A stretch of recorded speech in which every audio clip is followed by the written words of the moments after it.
تخيل نفسك ماشي في الشارع وفجأة تحس إنك عشت اللحظة دي قبل كده. نفس الأصوات، نفس الريحة، نفس الكلام، مع إنك عارف إن ده مستحيل. الإحساس الغريب ده اسمه ديجافو. ناس كتير بتاخده بهزار ويعدي، بس اللي بيحصل جوه دماغك ساعتها أعمق بكتير من مجرد لحظة لطيفة. مخك طول الوقت شغال بنظامين، واحد بيسجل اللي بيحصل دلوقتي، والتاني بيخزن الذكريات. في لحظة الديجافو النظامين دول بيتلخبطوا. اللحظة الحالية بتتسجل غلط كأنها ذكرى قديمة، فتحس إنك عشتها قبل كده بالفعل. بس الأغرب إن العلماء اكتشفوا إن الموضوع مش بس غلطة تقنية في الدماغ. أثناء الديجافو مراكز الذاكرة في المخ بتشتغل بقوة، زي ما تكون بتدور على حاجة مش لاقياها.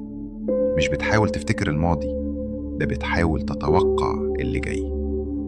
مخك بيعمل محاكاة لآلاف الاحتمالات في الثانية، ولما واحد من الاحتمالات دي يطابق اللي بيحصل في الواقع بالحرف، ساعتها تحس بالديجافو. مش لأنك فاكر اللحظة، لكن عشان مخك كان شايفها كاحتمال قبل ما تحصل. الأخطر، في ناس عندهم نوع معين من الصرع في الفص الصدغي للمخ، بيجيلهم ديجافو قوي قبل النوبة مباشرة، كأنه إنذار صغير إن إدراكهم للواقع حصل فيه كسر لحظي. يمكن الديجافو مش رسالة من حياة سابقة، ولا علامة كونية غامضة زي ما بنشوف في الأفلام. يمكن يكون إشارة هادية إن مخك شايف أكتر بكتير من الجزء الصغير اللي وعيه دلوقتي.